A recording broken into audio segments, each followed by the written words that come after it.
Trey Diggs has 3 interceptions in 3 games. Man. You know, man, it's just something, bro. Like, we just happen to be getting these turnovers, and I hear the I Am Legend monsters talking. They're all in the background chirping, and they just think that, you know, turnovers are just this magical stat that just happens by luck. Nah, man, I think, you know, turnovers are a product of intensity. Turnovers are a product of, you know, first you got to know where you're going in order to do your job, and then doing your job, you can think freely, and then when you think freely, you can do things like break on the football. You can do things like punch the football out and force fumbles. You know what I mean? Like, this isn't a mistake here. This isn't just some random act of divine intervention. You know what I mean? Like this is coaching here. You know what I mean? Now, don't get me mistaken, right? Trey Diggs had his hands on 14 passes last year, and y'all can go back and watch that video. It's in my situation somewhere. If I'm not lazy, I'll link it.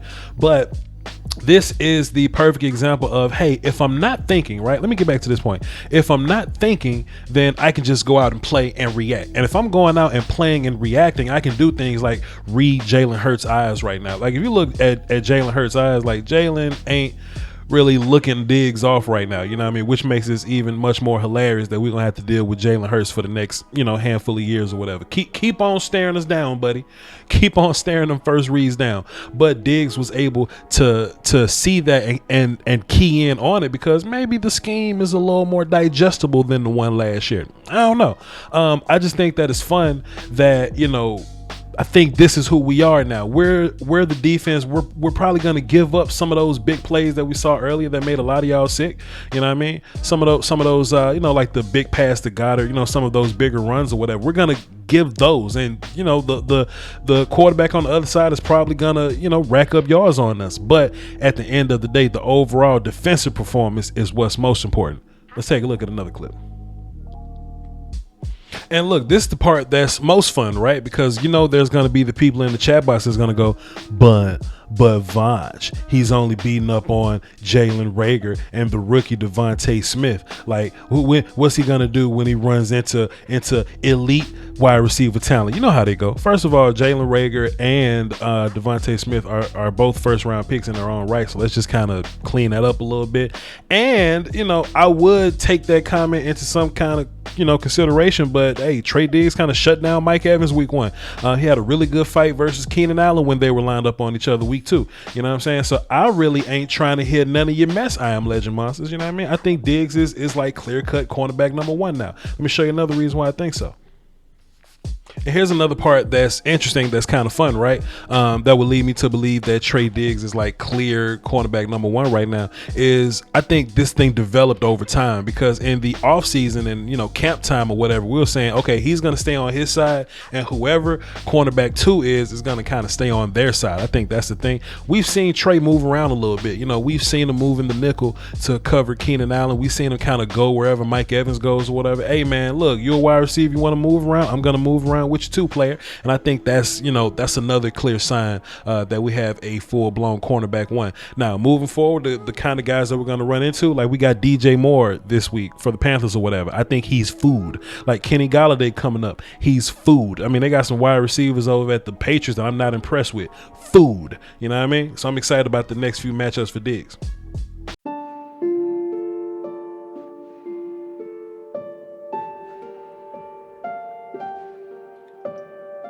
Let's just talk about how fun this play is, and no matter what happens with this play, Micah Parsons is well equipped to deal with it. We'll just run it, then we'll come back and we'll talk about it. Now, this is a read option, but it's tacked on to a counter run to the left. It's probably a quarterback counter, because the blockers are pulling to the left, and I guess they're wanting for Jalen Hurts to get the ball here. So they would only give the ball off if Randy Gregory chases Hurts, okay? Now, the problem with this is, first of all, you're letting Randy Gregory run free. He's the read guy, so you pretty much block Randy Gregory with the play design. The issue is you're thinking that you can just roll up on Micah Parsons and just block him and just kick him out like he's just some linebacker. Micah Parsons is like, I mean, he's 240, 250 or so, but he's relatively little bitty in terms of like man size or whatever, or like NFL peanut butter size and all that. So you would think you could just put a lineman on him and he'll just disappear. No. He's gonna, deal with that kick block head on. He's gonna shed it and he's gonna go blow up your read option play or whatever, right? Even if it was the opposite way, right? If they were pulling to hit Randy and they was reading Micah, it's hard to beat Micah to the sideline. It's hard to be faster than Micah. And when we walked into this thing, we're thinking that Jalen Hurts and Micah Parsons would have a bunch of track races around the field or whatever. And you would think Hurts had the advantage.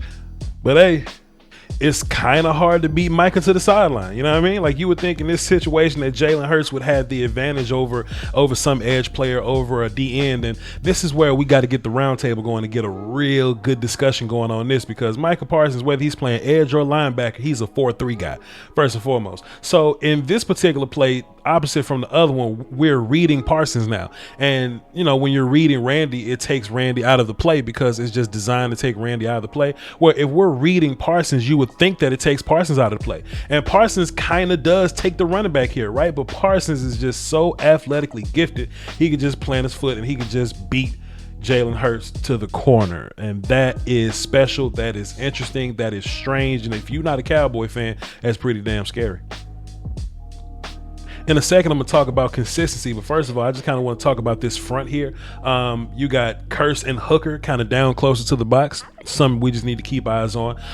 Chauncey Golston was active in this game, and because Dorrance was out, he got some reps. So if Chauncey continues to get reps, then we'll just keep eyes on him. And if he's getting better, he needs a couple more games before he gets a film session or whatever, right? Him and Osa are the outside guys in this situation. But you have these quicker guys, Jalen, Micah, and Randy going against these slower-footed guards maybe. And, you got these guys, these more power rushy guys dealing with the tackles or whatever, right? Interesting. One thing that we talk about when we look at Micah is his consistency, right? He got a sack last week on Justin Herbert, just kind of being relentless, just kind of keep going, keep running, and just being faster than everybody else. I think the same exact thing happened right here. If anything, when Hurts rolls out to his left, Micah Parsons is the farthest guy away from him. Is he going to play a mean ass game of catch up? You bet your ass he is. You bet he's going to play a mean game of catch up. Randy kind of missed, but Randy kind of helped draw out that pressure. Randy and Osa were the first guys to kind of flush Hurts out. Micah's going to come over and finish. Then Jalen and Osa are going to come help him to finish. And Chauncey's also going to get some. It's so fun watching Micah Parsons, man. I'm probably going to, make a video apologizing to him this week. So y'all just stay tuned for that.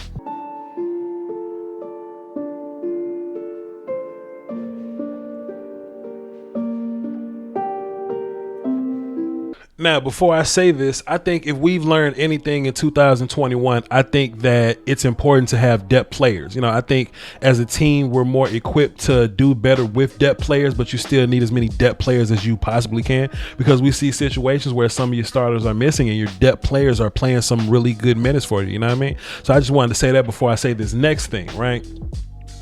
Osa Odigizua is going to make it really weird for Neville Gallimore and Tristan Hill when they come back, right?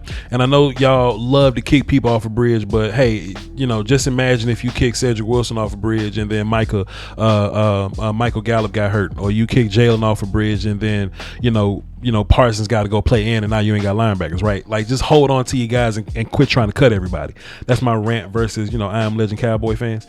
But I think Neville Osa Odigizua being impressive in his rookie campaign. First of all, that separates him from Tristan and Neville, because Tristan and Neville had to go through some growing pains their rookie year.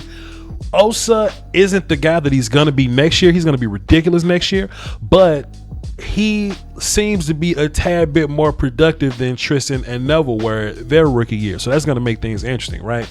Osa has the most sponsors here because Dan Quinn was around when we acquired Osa, right? Dan Quinn didn't get Neville or Tristan. So I think when Neville and Tristan come back, they're going to be like working for rotation. You know what I mean? Now, you need as many D linemen as you can get, especially D tackles. So I'm not trying to cut nobody or trade nobody, because you another Neville Gallimore injury and some other little situation away from some nonsense happening. Now you ain't got depth no more. Keep your guys.